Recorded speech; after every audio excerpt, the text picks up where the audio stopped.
we're going to talk about some examples in which the roles that we play. I'll start first with us as parents, okay? I'm a parent and a grandparent. But I think it's just important for us to be aware of what those different roles are. So one, we're there to support and encourage, okay? That's a key one. I think the more support, more encouragement that we give our teens and our young adults especially, the better prepared and secure they feel about moving out into adult life. We need to provide them with opportunities for growth and development, so you can't live in a bubble and then suddenly go out into the world and be competent at dealing with stressors. So it's so important. And I know Jonathan Haidt in that group talks about in one of his books, The Coddling of the American Mind, how a lot of our kids don't seem to be prepared to get out into the world to deal with different attitudes and opinions and perspectives, things that differ with maybe what they've been exposed to in their growing up. So that's extremely important in terms of just learning how to get out and negotiate those new situations and be able to feel confident and learn from them. If they're the coddling notion is basically protecting and keeping them safe, which is also important, true, but without life experience and learning how to problem solve and to be flexible in coping with and adjusting to situations that are difficult and different, they're going to be missing those skills and those emotional experiences. Meeting their basic safety and security needs as best we can in terms of just, stable home environment and living situation. So I know some families, when I was in the Air Force for a number of years, and moving around was a real stress for families. It was difficult for them to make those adjustments. Just in the middle of the school year, some families had to transfer. And a lot of teens told me they had trouble feeling connected, and sometimes just trying to not get connected because they knew they were going to be torn out of that situation all too soon, and that was way too painful, so they would often protect themselves by holding back. Provide structure and reasonable rules. I love it when families have meetings and can talk about what the rules are. What's the rule about smartphone use? What's the rules about curfews when they go old enough? What's the rules about who you hang out with and knowing their families and communicating with their families and their parents? We need to set and maintain expectations and these boundaries. And I think sometimes parents, if we err on the side of wanting to be our kids' friends, sometimes we have trouble setting those boundaries. And at times we just have to say, no, that's not the way our family thinks about that, or that's not the way we handle those things. So those expectations and boundaries are important.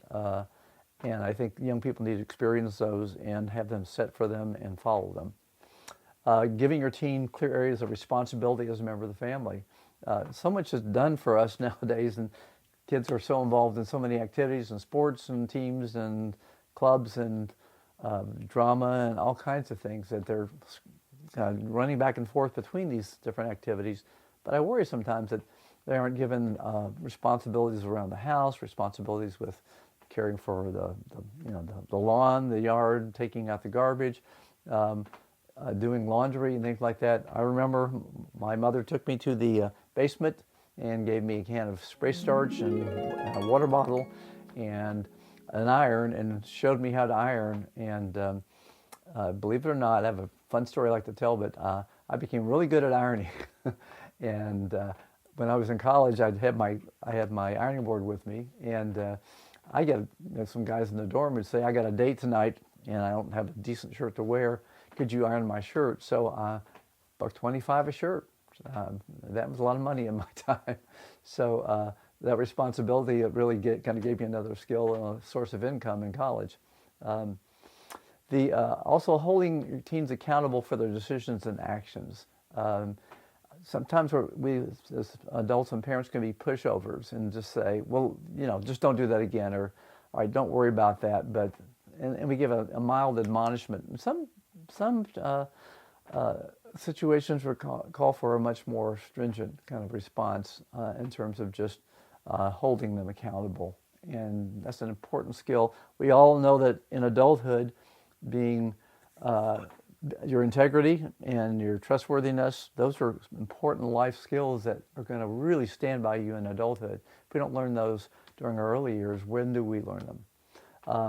Then also we're modeling. I think the adaptive behaviors that we can model for our young people are so important. They need to see us being responsible. They need to see us dealing with issues of self-care, how we solve problems, how we cope, how we deal with difficult people, difficult situations. If they don't witness that and experience that, how are they going to learn? They learn much more from what they see us doing than from what we say to do.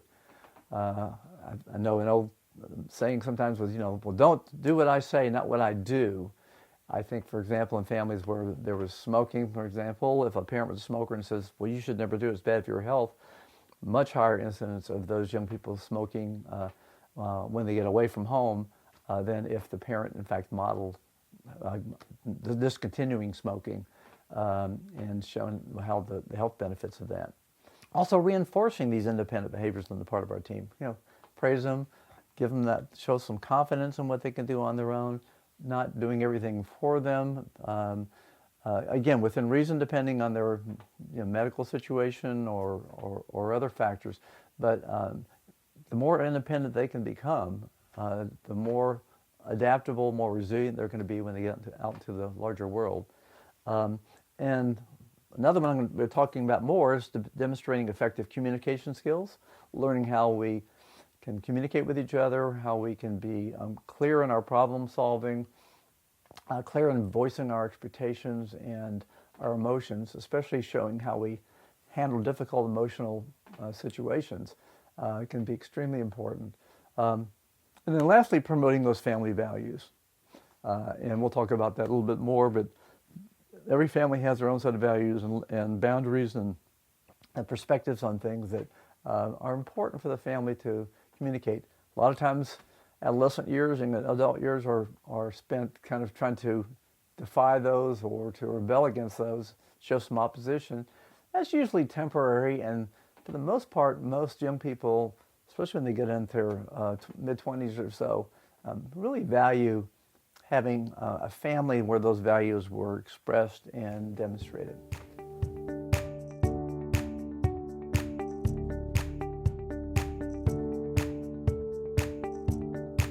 Okay, for the teen, again, there are some developmental tasks that are something important for them too, as being a member of a family. One, they need to learn how to follow the family rules and responsibilities. Sure, there may be some rebellion and opposition during those adolescent years, but again, if we can set those boundaries and be reasonable in those boundaries, learning how to follow those and be responsible is going to be an important task. The other is learning to effectively communicate their needs and their emotions. And again, being able to say how you feel, express it with care and concern for the other person, and work through those emotional issues is an important life skill.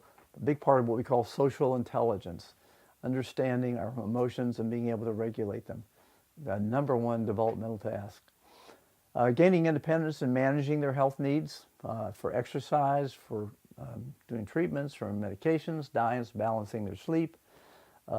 Those are the things that when you go off to college or you go off into the world, learning how to regulate and manage those things we talked about with time management, prioritizing, problem-solving, decision-making.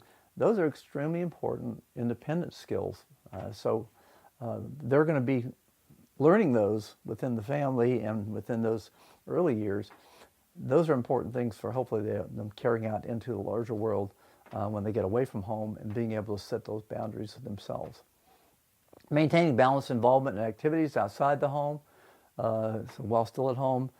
Some kids are overscheduled and they're hardly ever home and stressed out by that. Some kids are underscheduled and sitting on the couch with their phone or their tablet for way too long without some structure. And I think that's really important for them to be able to balance those involvement.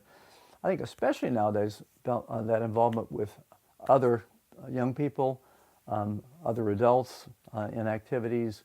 And so it's really important. I know with our youth with chronic medical issues, those social skills and social involvements are really important.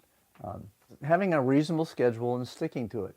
I think having a certain amount of self-discipline and being able to maintain that kind of routine can be an important part of having a less stressful adolescence and young adulthood. And for all of us, with regard to our schedules, I think it's just important that if we get off schedules, that we sleep in, get our sleep schedule messed up, for example, start an exercise program and then drop it and have a difficult time going back to it. Watching our diet, all those different things that are so important for us to regulate. It's so important to learn how to manage those schedules and manage those kinds of routines. And lastly, support and encourage other family members. So young people, teens, young adults should be expected to, be helpful with their siblings, be helpful with their parents, to communicate with and show respect and love openly.